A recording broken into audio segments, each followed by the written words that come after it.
Thank you for joining us back. Moving straight ahead, we'll be reviewing the front pages of our national dailies. And as usual, we kickstart with a Daily Trust, and the bolder headline states, Rebasing, Nigerians' GDP hits 372.82 trillion naira as poverty rate worsens. You can read the story on page 3 and page 4 of the Daily Trust newspaper. Tinubu's directive on Benue crisis yet to be implemented, says Autumn. You can read the story on page 34 of the Daily Trust newspaper. And Nigeria sliding towards authoritarian rule, says NLC.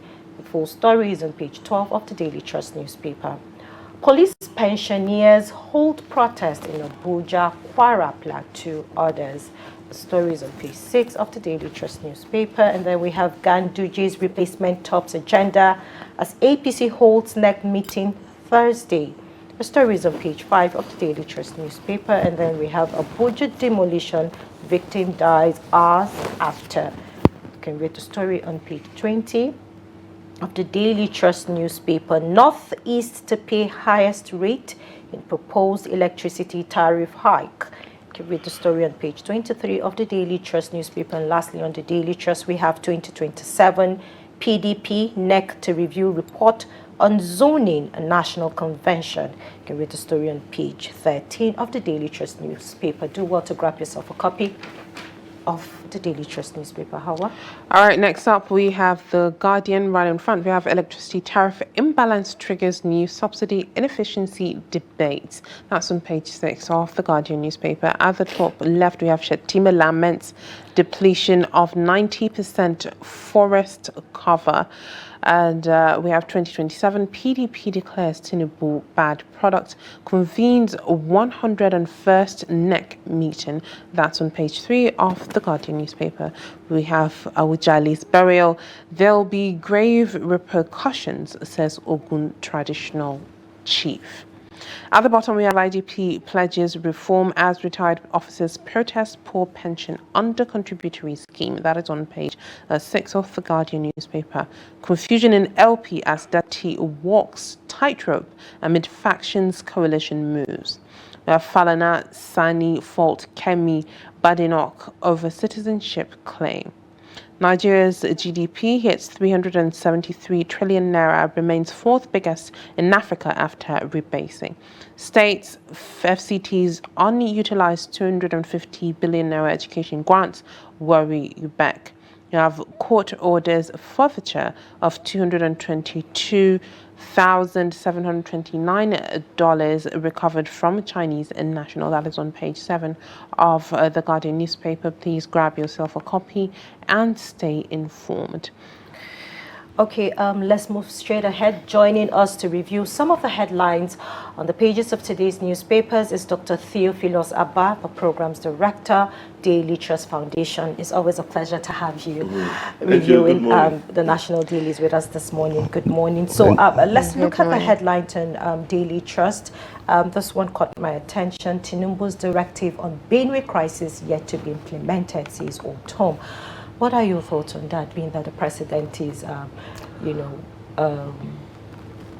his directives are yet to be implemented by the governor, and then, each day we get to hear, different bad news from that state when it comes to security? Well, I think I'm surprised that it's Autumn who is making that statement, because he's not the governor. He was the governor. He left as governor in 2023. So I was thinking that perhaps it's a liar who should be talking about the directive of the president not being implemented. But the fact is that the killings that have taken place in Benue in the last few months, from maybe January to June, had been outrageous. And we're thinking that the perpetrators will be arrested and brought to book. You understand? We have not heard that.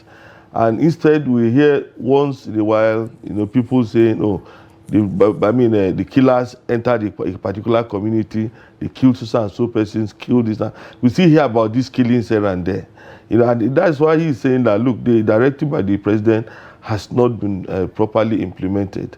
And Benue is not a state that should be you should be exposed to that kind of killing. Let me put it that way, because we have so many security outfits in Benue, and I don't think we lack men. I mean, I'm talking of soldiers and policemen in Benue.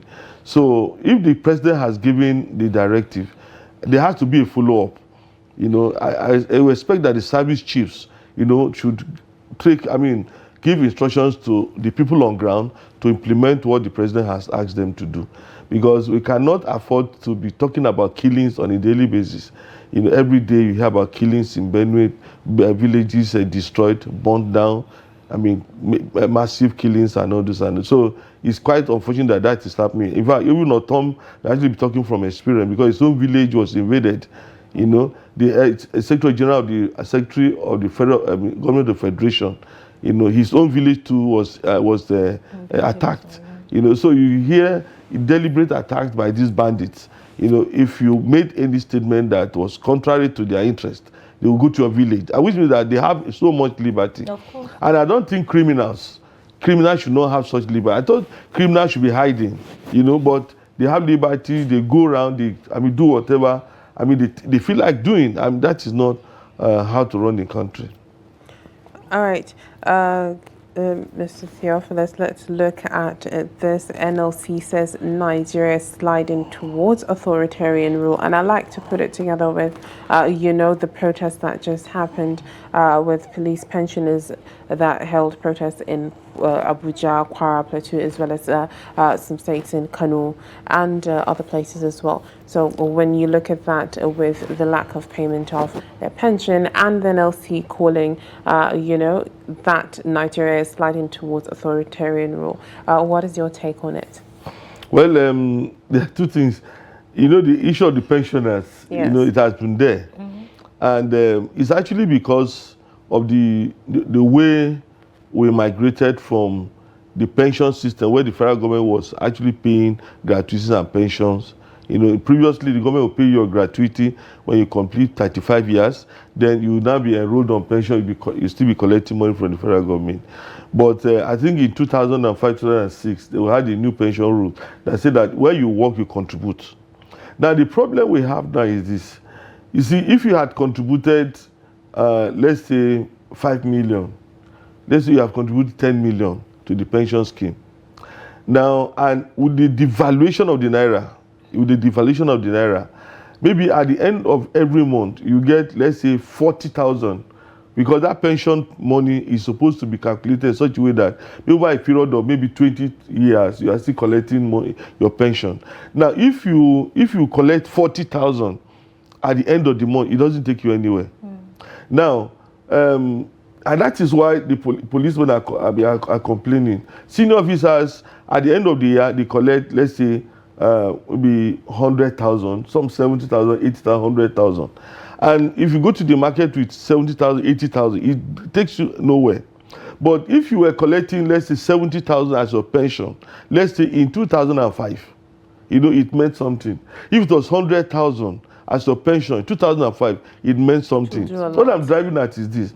You see, because of the fluctuation in the value of the naira, you see, the money that you collect as pension does not mean anything. If you work in an organization, they talk about increasing salaries, you know, reviewing your emolument, reviewing your transfer allowance, housing allowance, in light of whatever is the economic, the value of the naira.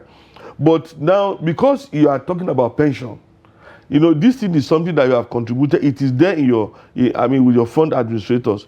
There's no way it can be reviewed, because you are not going to add more money to it. So there is that confusion around this issue of payment of pension. And the police had complained previously, senior officers, they said, look, we cannot afford to take this small money every month after we have worked for 35 years. And so I have advocated, you know, that look, there has to be a benchmark to say, oh, no Nigerian should collect less than 200,000 as pension. Now, if you say that, we now know that, oh, what I have contributed to the scheme can give me maybe 30,000, 40,000. Then the government has to find a way of making it up. Because these pensioners are Nigerians, they are not foreigners. You cannot say, okay, your pension is 30,000 or 25,000. And after working for 35 years, I have medical bills to pay. I have to feed. Perhaps I had to take a public transport to move from place to place. You know, perhaps I have children that I must pay their school fees. And then I cannot go to some organizations that say I need a job, and they say, oh, Oga, sorry sir, you are too experienced for this thing. And a lot of them don't even have houses of their own. You don't have you have to pay your house rent. It doesn't add up. So if the government closes its eyes to say, okay, it's their pension, that's what they contribute to give to them, it is not good for a citizen of this country. Because if you are a citizen, you must have something that will enable you to survive. Absolutely. You understand? If you go to other parts of the world, that is not how it happens. In other parts of the world, you get to if you are retired, free medicals. Maybe if you are taking train or tram, you don't pay much. Discounted, a lot of things will be discounted for you. You know, your children may actually be on scholarship. They may go to school, they don't pay, maybe the public school, they may not be paying anything. But in Nigeria, even your electricity, you have to pay for it. So there's nothing you are doing to support pensioners. That is not how people can feel that they belong to your country. So if you look at what happens in other parts of the world, you know, you discover that we are not treating pensioners the way we ought to treat them. And that is why I'm advocating that, look, the best thing to do is to have a benchmark. And this excess money that government is throwing up and down, give it to pensioners. Because, I mean, how can somebody served for 35 years in the police, and at the end of the month, he gets 30,000 naira as pension, 40,000 as pension. Officers who are big men, people are saluting them. At the end of the day, they go to their account, maybe they get 100,000, you know, and the 100,000 cannot take them anywhere. So you begin to give them ideas, you know. So I am thinking that the best thing for government to do is to look at the policy and say, look, we are going to take responsibility. We are going to subsidize pension. There's nothing wrong in subsidizing pension. To say, okay, if anybody is collecting less than so amount of money, government has to augment it. We don't need police officers to go on the street and begin to protest. And when you talk about authoritarianism, of course, we know the features of authoritarianism. Nobody can criticize the system. You know, if you criticize government, people, descend on you. They are, if you are a journalist, you are just there for them to take. They take you, put you in detention. You write something on your Facebook. They say, why did you do it? You know, those are evidence of authoritarianism. And so much praise singing in Nigeria. Everybody you are praising this. So that shows that, you know, we are sliding into authoritarianism. Now, any government that cannot be criticized will go wrong. Because one of the things that can keep you on your toes is when there are criticism. So this is what you have done. Please, this is not how to do it. You know, that is how you grow as an individual. And a government too cannot depend on praise singing. All right. So I think that is why the NLC is talking about authoritarianism. Mm-hmm. All right. Thank you so much for being here as always and helping us analyze the front pages of the national dailies. Thank you very much. All right. Thank you. All right, and with that, we've come to the end of Daybreak on Trust Television. Thank you for staying with us and contributing as well when it comes to time for it. As always, your voice matters. Make sure you tune in tomorrow morning at 8 a.m. so that you do not miss out on interesting and interactive conversations. I am Hawa Ademikiawa. Thank you for watching. And I am Yemina Bagudu. Don't forget to follow us on all of our social media handles and also subscribe to our YouTube channel for more programs and also news. Have a great day. Bye-bye.